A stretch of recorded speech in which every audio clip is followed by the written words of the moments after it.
Shalom, selamat pagi saudara-saudaraku yang dikasihi Tuhan Yesus Kristus. Selamat datang kembali di Renungan Pagi. Semoga damai sejahtera dari Roh Kudus selalu menyertai dimanapun saudara berada. Doa dan harapan saya, semoga saudara semua berada dalam keadaan baik, sehat, dan selalu ada dalam lindungan Tuhan. Sebelum kita mendengarkan renungan pada pagi hari ini, mari kita bersatu dalam doa. Bapa yang baik, Bapa yang penuh kasih, pada pagi hari ini kami mengucap syukur untuk anugerah-Mu yang sempurna dalam kehidupan kami, sehingga kami boleh bangun dengan baik dari tidur kami.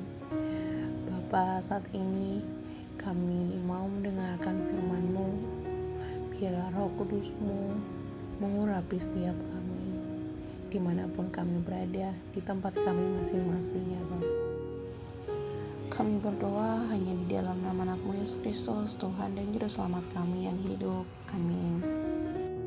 Saatnya kita akan mendengarkan kebenaran firman Tuhan. Marilah kita membuka Alkitab kita, Lukas 7 ayat 6 sampai 10. Lalu Yesus pergi bersama-sama dengan mereka. Ketika ia tidak jauh lagi dari rumah perwira itu menyuruh sahabat-sahabatnya untuk mengatakan kepadanya, "Tuhan, janganlah bersusah-susah, sebab aku tidak layak menerima Tuhan di dalam rumahku." Ayat yang ketujuh, "Sebab itu aku juga menganggap diriku tidak layak untuk datang kepadamu, tetapi katakan saja sepatah kata, maka hambaku itu akan sembuh." Ayat yang ke-8, "Sebab aku sendiri seorang bawaan, dan di bawahku ada pula prajurit. Jika aku berkata kepada salah seorang prajurit itu pergi, maka ia pergi. Dan kepada seorang lagi datang, maka ia datang. Ataupun kepada hambaku, kerjakanlah ini, maka ia mengerjakannya." Ayat yang ke-9, setelah Yesus mendengar perkataan itu, ia heran akan dia, dan sambil berpaling kepada orang banyak yang mengikuti dia, ia berkata, "Aku berkata kepadamu, iman sebesar itu tidak akan pernah aku jumpai, sekalipun di antara orang Israel." Ayat yang ke-10, dan setelah orang-orang yang disuruh itu kembali ke rumah, dapatinya hamba itu telah sehat kembali. Nah, saudara-saudaraku, seorang atlet bisa memperoleh medali emas dikarenakan kerja kerasnya dan kegigihannya dalam latihan. Selain kerja kerasnya, ada orang yang mempengaruhi dalam kemenangan, yaitu seorang pelatihnya sendiri. Ketika seorang atlet tersebut mendengarkan instruksi pelatih dan memperbaiki kesalahan-kesalahannya, ia pasti akan menjadi lebih baik dan bisa menjadi seorang pemenang. Nah, begitupun seorang perwira di Kapernaum juga pernah menggunakan indera pendengarannya dengan benar. Ketika perwira tersebut mendengar tentang Yesus, ia langsung menyuruh para tua-tua Yahudi untuk mencari Yesus. Tujuannya untuk menyembuhkan hambanya yang sedang sakit. Karena sebelumnya perwira tersebut telah mendengarkan pelayanan mujizat yang dilakukan oleh Yesus. Pada akhirnya imannya kepada Yesus benar terjadi.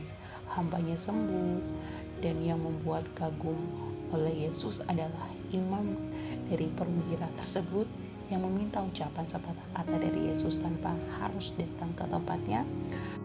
Maka hamba dari perwira tersebut akan sembuh.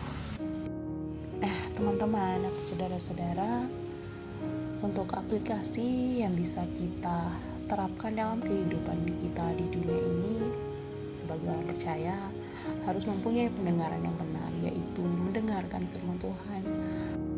Karena dalam firman Tuhan banyak mengandung janji Tuhan, penghiburan, nasihat, dan juga kesembuhan.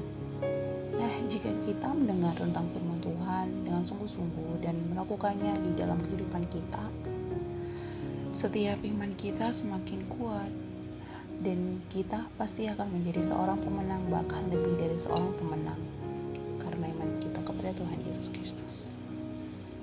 Firman Tuhan di dalam 1 Yohanes 5 ayat 4 berkata bahwa sebab semua yang lahir dari Allah mengalahkan dunia, dan inilah kemenangan yang mengalahkan dunia, itu iman kita. Amin. Mari kita bersatu dalam doa. Bapa yang baik, Bapa, terima kasih pada pagi hari ini kami telah mendengarkan kebenaran firman Tuhan. Biarlah firman-Mu ini menjadi kekuatan bagi kami ya Tuhan. Jadikanlah kami menjadi anak-anak-Mu yang mau melakukan setiap kebenaran firman-Mu, tidak hanya mendengar ya Tuhan, agar iman kami terus bertumbuh hanya di dalam-Mu ya Tuhan. Tuhan, terima kasih. Waktu kami selanjutnya, aktivitas selanjutnya kami bawa ke dalam tangan-Mu, kami serahkan ke dalam tangan-Mu. Biarlah aktivitas kami terjadi hanya seturut dengan kehendak-Mu saja ya Tuhan. Tuhan, inilah doa kami, seluruh kehidupan kami serahkan ke dalam tangan-Mu, hanya di dalam nama anak-Mu Yesus Kristus, Tuhan dan Juru Selamat kami yang hidup. Amin.